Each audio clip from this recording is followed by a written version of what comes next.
India's largest digital media network Suman టీవీతో చేతులు కలపండి. ఫ్రాంచైజ్ ద్వారా లోకల్ మీడియా పార్ట్నర్ అవ్వండి. సార్ నమస్తే సార్. రాంప్రసాద్ గారు. నమస్తే. రాంప్రసాద్ గారు, మధ్య తరగతి వాళ్ళ సంపాదనలో సింహభాగం పిల్లల చదువుల ఖర్చులకి అయిపోతుంది. అంటే సిచ్యువేషన్ ఎలా అయిపోయిందంటే, నెలకి 4-5 లక్షల రూపాయలు సంపాదించే భార్యాభర్తలకు కూడా ఒక్క పిల్లాడితో ఆగిపోదాం అనుకునే సిచ్యువేషన్స్ వచ్చేసాయి. ఇంకా మాట్లాడితే అసలు ఆ ఒక్కడు కూడా వద్దులే, మనకు వచ్చే 4-5 లక్షల రూపాయల సంపాదనతో మనం పిల్లల్ని సాకలేమేమో అన్న సిచ్యువేషన్స్ వచ్చేసినాయి. ఇంకొన్ని సినారియోస్ చూస్తుంటాం. అంటే ఎక్కడో చదవబడలేదు సార్. అంటే మన చుట్టూ ఉన్న కొన్ని విషయాలు, మన ఇంట్లో కొన్ని విషయాలు, మన బంధువుల ద్వారా తెలిసే కొన్ని విషయాలు చూస్తే ఎలా ఉన్నాయంటే, నెలకి 1-1.5 సంపాదించే అబ్బాయిలకి పెళ్ళిళ్ళు కూడా కాని సిచ్యువేషన్స్కి వచ్చేసారు. అంటే అబ్బాయికి 1.5 సంపాదన అంటే కూడా 1,00,000 రూపాయలతో ఈ రోజుల్లో హైదరాబాద్లో, బెంగళూరులో ఏం బతుకుతాంలేండి, ఒక 4-5 లక్షల సంబంధం ఏదన్నా ఉంటే చెప్పండి అంటూ ఇలాంటి మాటలు వింటుంటే ఏంటి అసలు రాబోయే రోజుల్లో బ్రతకగలమా, అసలు పిల్లల్ని కనగలమా అన్న సిచ్యువేషన్స్ వచ్చేసాయి. నేను ఎక్కువగా ఫ్రెండ్స్లో గమనిస్తుంటాను. ఆల్మోస్ట్ చాలామంది అబ్రాడ్లో సెటిల్ అయిన వాళ్ళు, సంవత్సరానికి ఒక 60-70 లక్షలు సంపాదించే భార్యాభర్తలకు కూడా ఒక పిల్లాడు తాగిపోయారు. ఏంటి ఇంకొక కిడ్ ఏదన్నా ప్లానింగ్ అంటే, మనకు వచ్చే సంపాదనలో ఇంకొకరిని ఎక్కడ కంటామని అంటున్నారు. ఏంటి సార్ అంటే, సంవత్సరానికి 1 కోటి రూపాయలు, 2 కోట్లు, 4-5 కోట్లు సంపాదిస్తేనే పిల్లలు కానీ సిచ్యువేషన్స్లో ఉన్నాము మనం నిజంగా. ఎస్ సార్, అందరికీ ఇది ఒక కన్సర్న్. ఈ ఆలోచనతోనే జబ్బులు తెచ్చుకున్నారు. అంటే ఎవరి రీజన్స్ వాళ్ళకు ఉన్నాయి. ఫస్ట్ సెక్యూర్డ్ జాబ్ లేదని ఒక భయం. పిల్లలు వస్తే పిల్లల ఖర్చులు ఎప్పటికీ ఉంటాయి, మన జీతాలు ఎప్పటికీ ఉంటాయా? అది క్వాలిటీ లైఫ్ ఇద్దాం. ఇంకోటి మీరు అన్నారు ఇందాక, 1,00,000 రూపాయల జీతం లేకపోతే పిల్లలు ఇవ్వట్లేదని. సరే, దానికి మన ఇద్దరం పార్టీ చేసుకుందాం. మనకు అయిపోయినాయి కదా పెళ్ళిళ్ళు. మనకు అంత జీతాలు లేని రోజుల్లోనే పెళ్ళిళ్ళు అయిపోయినాయి. అదొక అదృష్టం. సో ఇప్పుడు ఈ స్ట్రగుల్ అయినడికి మళ్ళీ ఫియర్ వస్తుంది. ఈ స్ట్రగుల్ అయ్యి 26 ఏళ్ళకి కావాల్సిన పెళ్ళి 31కి 30కి అయిపోతుంది కదా. ఇది ఒక భయం స్టార్ట్ అయింది అప్పుడే. అమ్మ, నేనే ఎంత కష్టపడ్డా, రేపు ఒకరిని తీసుకొస్తాను గట్టిగా చేయాలి. ఇద్దరైతే క్వాలిటీ ఇవ్వలేను. ఒకరినైతే ఏ ఐఎంలోనో ప్రీమియర్ ఇన్స్టిట్యూట్లో చదివిస్తే వాడికన్నా పెద్ద ప్యాకేజ్ వస్తే పెళ్ళి అయిపోద్ది, మన కష్టాలు వాడు పడ్డు అని ఒక అండర్స్టాండింగ్కి వస్తారు. ఓకే, ఇక్కడ చాలా భయాలు ఉంటాయి. క్వాలిటీ ఇవ్వాలంటే ఇద్దరికి మనం చేయగలమా? పెరుగుతున్న ఫీజులు, స్కూల్ ఫీజులు భరించగలమా? ఇద్దరు ఎందుకు ఒకరిని పెట్టుకుందాం? లేదా ఇద్దరు వర్కింగ్ ఉంటే మెటర్నిటీకి బ్రేక్ తీసుకోవాలి. మెటర్నిటీ బ్రేక్లు తీసుకుంటే కెరీర్లో గ్రోత్ కొంచెం స్లో అవుతుంది. ఒక డెలివరీ తీసుకున్నందుకే మా కొలీగ్ ఏమో పైకి వెళ్ళిపోయింది, నన్ను ఇక్కడే ఉంచారు, ఇంకా మళ్ళీ డెలివరీకి వస్తే నా కెరీర్ ఆగిపోద్ది, వద్దులేండి, మళ్ళీ టైం ఇవ్వలేము అని అనుకుంటారు. ఎవరి పర్సనల్ రీజన్స్ వాళ్ళకు ఉన్నాయి. ఓకే, మీరు నన్ను అడిగితే ఎస్, కొన్ని వీడియోల్లో కింద కామెంట్స్ కూడా చూస్తాం. ఫైనాన్షియల్ ప్లానింగ్ అని ఒక కిడ్ అనేస్తున్నారు. ఒక కిడ్తో ఆపేయండి అని. నో, నేనైతే పర్సనల్ వ్యూ నో. మీ యాజ్ ఏ ఒక కిడ్కి పేరెంట్స్ ఇవ్వగలిగిన గ్రేటెస్ట్ గిఫ్ట్ ఏదన్నా ఉందా అంటే అది సిబ్లింగ్. తోబుట్టువే పెద్ద గిఫ్ట్ అని చెప్తాను నేను. సార్, ఇక్కడ ఒక విషయం మాట్లాడుకుందాం. మాకు వచ్చే సంపాదనలో ఒక కిడ్డే చాలంటున్నారు. వాడికి ఒక 5-6 సంవత్సరాలు వచ్చాకో, 10 సంవత్సరాలు వచ్చాకో, అంటే మనం దాని గురించి మాట్లాడుకోకూడదు. బయట కొన్ని సినారియోస్ చూసాము. వాడికి ఏదైనా హెల్త్ ఇష్యూ వచ్చి వాడు ఏదైనా చనిపోయే సిచ్యువేషన్ వచ్చినప్పుడు మరి ఏంటి అంటే, ఒక్క గిడ్డు చాలు అంటున్నారు కదా. అదే చాలా, అందుకని అంటున్నారు. అంటే బయట కొన్ని చూస్తున్నాం రెగ్యులర్గా, ఉన్న ఒక్కగానొక్క కొడుకు దూరం అయిపోయాడు అంటున్నారు కదా. మరి వాడే దూరమైన రోజు ఈ 5 లక్షలు 10 లక్షల ప్యాకేజీలు నెత్తి మీద పెట్టుకుని పోతారా ఏంటి నాకు అర్థం. అది కూడా వదిలేయండి, అంత ఇబ్బందికరమైన టాపిక్ కూడా వద్దు. సింపుల్, మీకు ఒక్కడే ఉన్నాడు, మీ పైనోడు కిందోడికి 2 ఉన్నాడు, 3 రోజులు సెలవు వచ్చింది, ఊరు వెళ్ళడానికి లేదు, మీరు ఆఫీస్కి వెళ్ళిపోవాలా. ఈడెవరితో ఆడుకుంటాడు? వాడు 2 ఉంటే వాళ్ళిద్దరు కొట్టుకుంటారు, ఆడుకుంటారు. మరి ఈడెవరితో ఆడుకుంటాడు? ఈడెళ్తే గొడవ అయితే వాళ్ళిద్దరు కలిసి కొట్టేస్తారు. మరి ఈడు ఒంటరోడు కాడా? ఒక సిబ్లింగ్తో ఎవడో అక్కో చెల్లో అన్నో తమ్ముడో ఉంటే వాళ్ళిద్దరు కొట్టుకుంటారు, ఆడుకుంటారు. దట్స్ వేర్ వాళ్ళకి తెలుస్తుంది కేరింగ్ అంటే ఏంటి, షేరింగ్ అంటే షేరింగ్ ఏంటి, కేరింగ్ ఏంటి తెలుస్తుంది. మీరు 2 పిల్లలు ఉంటే సీక్రెట్గా చిన్నోడు కొడుకొని ఉండవు, తినరా అన్నకు చెప్పకుండా ఆడు ఒప్పుకోడు. అన్నకి ఎందుకు కొనలేదు, ఇద్దరం కలిసి తింటామంటాడు. అదే కదా. సో ఆ లైఫ్ లాంగ్ ఉండే రిలేషన్ ఏముంటుంది? సిబ్లింగ్ తప్పితే ఇంక వేరేది ఏమైనా ఉంటుందా? అసలు వాళ్ళు కూడా గొడవ పెట్టుకున్నారంటే ఆ టాపిక్ వద్దు మనకు. కానీ ఇప్పుడు మీరు ఏ విషయాన్ని ఎవరితో షేర్ చేస్తారు? పూర్తిగా నమ్మి షేర్ చేయగలిగిన సిబ్లింగ్. ఇంకా రాను ఈ సొసైటీలో ఇంకా నిజంగా ఇవన్నీ చాలా కష్టం కదా. సో కాబట్టి ఇద్దరికి ప్లాన్ చేస్తే ఓకే, ఉన్నదాన్ని షేర్ చేయండి. ఇద్దరికి ఏమవుతుంది? చదువు ఒక్కటే గొప్ప విషయమా? అసలు ఎంత చదువుకుంటే అంత తక్కువ ఉద్యోగాలు, చదువుకున్నవాడికి 100 ఉద్యోగాలు కదా. అంటే స్టిల్ అట్లా అని చదువు పనికిరాందని చెప్పట్లా. కానీ ఒకడికే క్వాలిటీ ఇస్తానంటే వేరేది మిస్ అవుతున్నారుగా మీరు. వాడికి ఒక సిబ్లింగ్ అనే స్ట్రెంత్ ఉండట్లేదు, కేరింగ్ షేరింగ్ తెలియదు. ఏజ్ గ్రూప్ వాళ్ళు వాళ్ళ లైఫ్లో సీక్రెట్లు ఆ ఏజ్ గ్రూప్ వాళ్ళతోనే షేర్ చేసుకుంటారు. మరి మీ పిల్లోడికి మీకు 30 ఏళ్ళు తేడా ఇవాళ ప్రస్తుత పరిస్థితుల్లో, వాడు ఎప్పటికీ వాడు లైఫ్ సీక్రెట్ మీతో చెప్పడాడు. మీరు ఎంత సినిమాలు చూసి ఫ్రెండ్షిప్ చేసినా ఫ్రెండ్ అన్నా ఎవడు సీక్రెట్ చెప్పడు, ఆ ఏజ్ గ్రూప్ వాళ్ళు చెప్పుకుంటారు. సో అన్నదమ్ముళ్ళు అక్క చెల్లెళ్ళు ఉంటే వాళ్ళ మధ్య అన్ని విషయాలు దాపరికాలు లేకుండా చెప్పుకుంటే ఒకరికొకరు స్ట్రెంత్. మీరు కోట్లు ఆశిస్తే రాదు ఆ స్ట్రెంత్. సో కాబట్టి నా పర్సనల్ ఒపీనియన్ అయితే డెఫినెట్గా కిడ్స్ ఇద్దరు ఉండాలని అనుకుంటా. మేబీ ఐఎమ్ రాంగ్, నేను తప్పవచ్చు, కానీ మేబీ మన పర్సెప్షన్ కొంతమందికి నచ్చకపోవచ్చు. సో ఇద్దరు ఉండటం అనేది కరెక్ట్. ఇద్దరు ఉంటే మీకు చాలా విషయాలు తెలుస్తాయి. అసలు వాడికి వీడికి ఉన్న వ్యత్యాసం ఏంటి, వాళ్ళిద్దరి మీద షేరింగ్ ఏంటి, కేరింగ్ ఏంటి, ఫైట్ ఎందుకు జరుగుతుంది.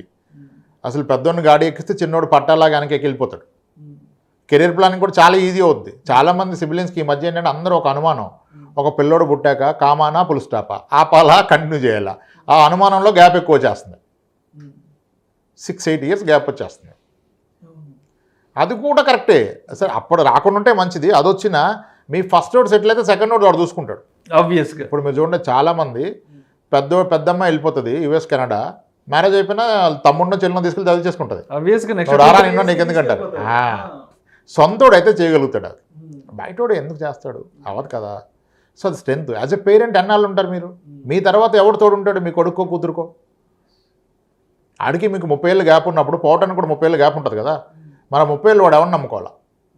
అన్ని ఫైనాన్స్తో లింక్ పెట్టదు, అన్ని ఫైనాన్స్తోనే లింక్ పెడితే అవ్వదు. సో నేనైతే ఇద్దరు ఉండాలి. అప్పుడు ప్లాన్ చేసుకోవాలి ఎడ్యుకేషన్కి అప్పుడు ప్లాన్ చేసుకోవాలి. అంటే చాలా హాస్యాస్పదంగా అనిపిస్తుంటుంది. 60 లక్షలు 70 లక్షలు సంపాదించే వాళ్ళు కూడా పిల్లలు గురించి డిస్కషన్ రాగానే ఒక్కరి జాళ్లే, ఈ ఒక్కడితోనే ఏగలేకపోతున్నాం, మళ్ళీ ఇంకొకటి ఎందుకు అనవసరంగా అడ్డం, ఇంకొకటి వస్తే మేము ఉద్యోగాలు చేసుకోలేము. అంటే డబ్బు సంపాదించడమేనా జీవిత పరమావధి? పిల్లలు, షేరింగ్, ఒక కుటుంబం, అన్ని ఎక్స్పీరియన్స్లు రావాలిగా. అంటే ఇప్పుడు అలా ఆలోచించడం అంటే వాళ్ళ వైపు నుంచి కరెక్ట్ అంటారా, రాంగ్ అంటారా, ఏంటి? ఇప్పుడు మన కుటుంబమే మన బలగం అంటారు కదా. అసలు ఈ సంపాదనకే పిల్లలు అడ్డమైపోతున్నారని అనుకుంటే దాని అట్లా, అది ఇండివిజువల్ రైట్ అండి. వాళ్ళ ఆలోచన వాళ్ళది, మనం వాళ్ళు తప్పట్లేం కదా. మన ఆలోచన ఇదని చెప్తున్నాం అంతే. అయితే అందరికి ఒక కన్సర్న్ స్కూల్ ఫీజుల మీద కదా మీరు అడిగింది ప్రశ్న. స్కూల్ ఫీజులు కదా ఎక్కడికో వెళ్ళిపోయినా ఎమోషనల్గా వెళ్ళిపోయినా. స్కూల్ ఫీజులు ఎక్కువ అయిపోతున్నాయి అంటున్నారు. ఎస్, ఎక్కువ అవుతుంది. ఎందుకంటే ఆ స్కూల్కి ఆ ఖర్చు ఉంటుంది ఈరోజు. ఇప్పుడు అందరికీ నచ్చే టాపిక్ ఏంటి తెలుసా? లక్షలు కట్టేస్తున్నారా, మన స్కూల్కి ఎంత అయిందిరా, మన చదువంతా 1,00,000 అయిపోయింది, మా వాడికి నర్సరీకే 1,00,000 కట్టా అంటాడు. ఆ 1,00,000 కడితేనే ఆ ఎమ్యూనిటీస్ బిల్డ్ అవుతాయి అక్కడ. అసలు ఒక విషయం నచ్చకపోవచ్చు అందరికీ. అసలు ఒక విషయం తెలుసుకుందాం. అందరం ఇప్పుడు ఎడ్యుకేషన్ కాస్ట్ పెరిగింది అంటున్నాం. పెరిగిన మాట నిజం. కాస్ట్ కాదు, దాని ఖర్చు వాళ్ళకు కూడా పెరిగింది. ఓకే, ఎడ్యుకేషన్ అండ్ హెల్త్ రెండూ ఖర్చులు పెరిగాయి. అంటే ఆ ప్రొవైడర్స్ కూడా ఖర్చులు పెరిగాయి నిజానికి. ఇప్పుడు మన తెలుగు రాష్ట్రాల్లో గవర్నమెంట్ ఖర్చు పెడుతున్న ఒక విద్యార్థికి గవర్నమెంట్ ఖర్చు పెట్టే బడ్జెట్ ఎంత తెలుసా మీకు? ఒక గెస్ట్ చెప్పండి, మీరు ఒక గెస్ట్ చెప్పండి. నాకైతే నిజంగా ఐడియా లేదు అసలు. డే స్కాలర్ అంటే స్కూల్కి వెళ్ళి వచ్చే విద్యార్థికి గవర్నమెంట్ పెడుతున్న ఖర్చు 65,000 నుంచి 90,000 మధ్యలో ఖర్చు పెడుతున్నారు. ఏంటి హాస్టల్ కాదు, జస్ట్ స్కూల్కి వెళ్ళి వచ్చే విద్యార్థికి గవర్నమెంట్ పెడుతున్న ఖర్చు 65,000 70,000 యావరేజ్గా. అంటే పొద్దున 9 గంటలకు వచ్చి సాయంత్రం 5 గంటలకు వెళ్ళే పిల్లలు ఎఫెక్టివ్గా అయ్యే ఖర్చు. అంటే ఆ టీచర్స్కి ఇచ్చే సాలరీస్ అయితేనేమి, వాళ్ళకి ఇచ్చే సపోర్ట్. మీకు ఆ ఈక్వలెంట్ ఫెసిలిటీస్ రావాలంటే కూడా 60,000-70,000 అవుద్ది. గవర్నమెంట్కి అంతైనా ప్రైవేట్కి కూడా అవుద్ది కదా ఖర్చు. అవునవును. మరి ఆ ఖర్చు ఉన్నప్పుడు వాడు తక్కువ రేట్లు ఎలా ఇస్తాడు? మనకందరికీ కనెక్ట్ అయ్యే కామన్ పాయింట్ ఏంటంటే చదువుకి ఎక్కువ, ఆరోగ్యానికి ఎక్కువ, హాస్పిటల్ ఖర్చులు ఎక్కువ అంటాం. మరి పెట్టే వాళ్ళకి కూడా అలాగే అవుతున్నాయి సార్. ఇప్పుడు అందరూ విద్యా వ్యవస్థ మారాలి, తక్కువలో ఆఫర్ చేయాలంటే మరి వెళ్ళి ఆఫర్ చేయరండి మీరు. అంటే వాళ్ళ వైపు నుంచి వాళ్ళకు కూడా ఆ స్థాయిలో ఖర్చులు ఉన్నాయి, లేనిది అవ్వదు. ఇప్పుడు విద్యా వ్యవస్థ నచ్చదు మరి ఎవడో మారుద్దాం. మీకు మార్చే సత్తా ఉంటే మీరు పెట్టండి, ఒక స్కూల్ పెట్టి ప్రూవ్ చేయండి ఇది సరైన విద్యా వ్యవస్థ, ఇది సరైన కరికులం. అవుతుందా? అవ్వదు కదా. అది నడిపించోళ్ళు ఏదో హ్యాపీగా ఉన్నట్టు అనుకుంటారు. అసలు నిజం చెప్పాలంటే చాలా హాస్పిటల్స్, ఎడ్యుకేషన్ ఇన్స్టిట్యూట్స్ పెట్టిన వాళ్ళు లాస్ట్లోకి వెళ్ళిపోతున్నారు. మనకు అలా అనిపించదు, లక్షలు గుమ్ముకుంటున్నాడు అనిపిస్తుంది. లక్షలు గుమ్మితే వాడు ఆపరేషన్ కాస్ట్ ఎంత, దాని వెనక వాళ్ళకున్న స్ట్రగుల్ ఏంటో అది కూడా చూసుకోవాలి. Everything comes at a cost. విద్యా వ్యవస్థను మార్చమంటాం. ఎలా ఉండాలి విద్యా వ్యవస్థ? విద్యా వ్యవస్థ ఎలా ఉండాలి? సింపుల్. నేను ఏమనుకుంటా అంటే సండే రోజు పిల్లవాడు అంత హ్యాపీ ఉంటాడు, మండే కూడా అంత హ్యాపీగా ఉంటే అది రైట్ స్కూల్ అంతే. అది నేర్చుకుంటే కాదు, ఆడు ఎంజాయ్ చేస్తే అది రైట్ స్కూల్. ఆడది నేర్చుకోవాలంటే స్కూల్లో 2-3 పీరియడ్స్ స్పోర్ట్స్ ఇవ్వాలి. అది ఇస్తే ఇంకా చదువు ఎక్కడదని మానేపిస్తున్నారు కదా పేరెంట్స్. చాలా వెస్ట్రన్ కంట్రీస్లో 90 minutes is physical exercise in a school. 90 minutes and above ఉంటుంది పర్ డే ఫిజికల్ ఎక్సర్సైజ్. ఇక్కడ అసలు ఆడుకోవడం అనేది అదొక పెద్ద తప్పు స్కూల్. అలా ఎవడన్నా స్టార్ట్ చేస్తే ఈ పేరెంట్సే పంపరు మళ్ళీ. ఉన్న 5 పీరియడ్లో 3 పీరియడ్లో స్పోర్ట్, 2 పీరియడ్స్ స్పోర్ట్లే ఆడిస్తే ఇంకెక్కడ ఉంది? బట్టలు అంతా పాడు చేసుకుంటాడు.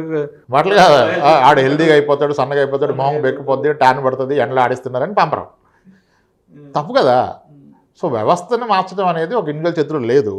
ఉన్న దాంట్లో బెస్ట్ పిక్ చేసుకోవడమే, మనకు ఆప్షన్ లేదు కదా. ఇప్పుడు లేదు స్కూల్ తప్పంటే నేను స్కూల్ స్థాపించాలి, ఆ సత్తా లేనప్పుడు నేను ఇంక మాట్లాడకూడదు. ఉన్న దాంట్లో బెస్ట్ పిక్ చేసుకోవాలి. అటు భవిష్యత్తుకి ఏది రైట్. డెఫినెట్గా అవన్నీ కాస్ట్లోనే వస్తాయి. విద్యా వైద్యం అనేది ప్రాఫిట్ ఉండకూడదు అనేది ఏదో రూల్స్ మాడతాం, కానీ అసలు ముందు లాస్లే ఉన్నాయి అక్కడ.